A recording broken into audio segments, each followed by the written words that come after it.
government is serious about development in the agri-sector and is poised to elevate the sugar sector as a major pillar in the economy.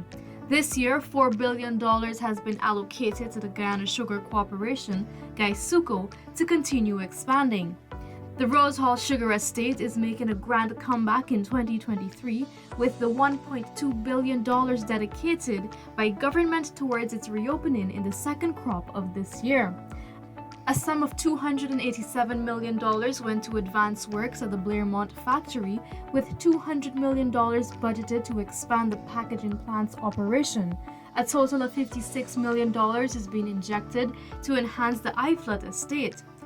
Since returning to office, the PPPC administration invested over $10 billion in plants and equipment, rehabilitated cane fields, and fostered private sector partnerships to expand lands under cultivation. We remain, sir, committed to increasing production and productivity through expansion in acreage and use of technology, diversifying into new crops and varieties, promoting high value and value-added production and crops, including through agro-processing, and easing the access for farmers and consumers to markets, both domestic and export. Guyana's coconut industry is improving through decentralization and introduction of high-yielding and disease-resistant varieties. To tap into the US $30 billion industry by 2026, a new coconut variety will be introduced to farmers in regions 2, 3, 4, 5, and 6. Government has so far established coconut nurseries in Charity, Kairuni, Wakenham, Leguan, Canal No. 2, Quarantine, Hosororo, Fort Wellington, and Letham.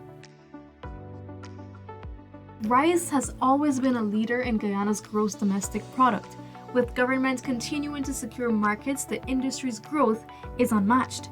Together with the brilliance of research scientists, Guyana will soon roll out a flood-resistant variety. This year, we will be investing over $300 million to promote production and productivity in rice. This will go towards research and development to further improve yields and identify and implement alternatives to insecticides to control paddy bug. We will construct 2 new drying floors in regions 3 and 5, and we will introduce new biofortified rice varieties. Climate change is a global phenomenon. To preserve the local agricultural sector, government had launched the Agriculture and Innovation Entrepreneurship Program, known as the Shade House Project. This climate-smart agricultural practice ensures there is high-value crops readily available. It also creates employment for a number of youths. The aim is to engage a further 100 new, young agricultural entrepreneurs and increasing the production of these high-value crops by 50%. The growth of the fisheries and aquaculture sector has been exponential, with brackish water shrimp leading the way. The production of this craved species expanded by more than 450%. Government has since rewarded this sector with a mammoth $349 million to expand brackish water shrimp farms. Government's efforts to transform the aquaculture industry, inclusive of the construction of over 60 ponds in 2021, have resulted in growth in the overall productive capacity of shrimp ponds and 454.1% growth in the production of brackish water shrimp, with production totaling 621,000 kilograms in 2022. A whopping $19.7 billion is being invested to construct new drainage systems in several communities as part of efforts to counter flooding during heavy rainfall. So far, a number of drainage pumps and sluices have been replaced and fixed to minimize flooding on the coast, which is below sea level. The long-term strategy to resolve flooding in regions 3, 5, and 6 is to construct replicas of the Hope Canal drainage system, a key structure that helps with drainage on the east coast of Demerara. Already, work commenced on the designs and studies. Guyana's corn and soybean production have been on the rise and is key to self-sufficiency by government's timeline of 2025. Aiding its success, government pumped $150 million in the construction of a wharf in Tacoma to provide critical riverine access to the area under cultivation. The success of this project has been shown with higher yields. As part of its aggressive efforts to reduce the dependency on the importation of hatching eggs, government will be investing in a broiler breeding facility this year. The country currently imports approximately 52 million eggs annually at a cost of some $350 million. We are now looking at a project that would enable us to produce our hatching eggs all here in Guyana, locally. Right now, we import between 48 to 52 million eggs annually.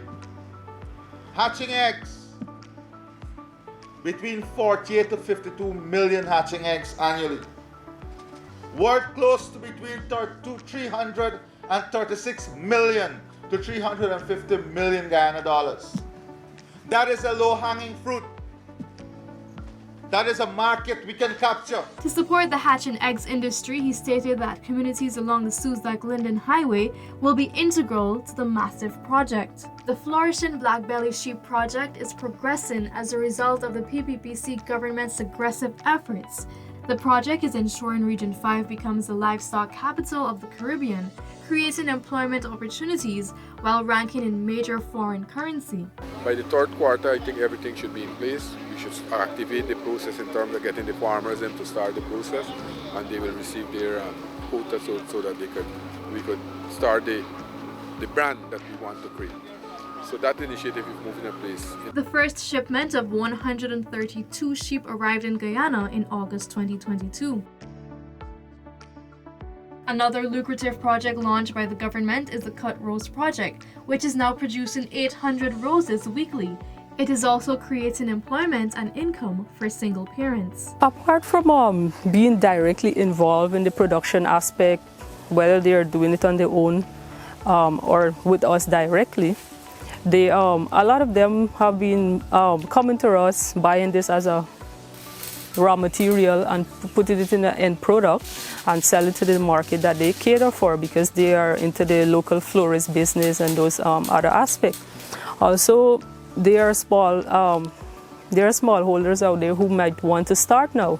They can also approach us and we give them guidance in terms of technical advice, how to go about starting this venture, and all of those kind of information we will have as we roll out and go forward on how to better their production by learning from what we are now putting into place in terms of research, production, all of that component put together. Hinterland residents have never been left out of the development from a PPPC government.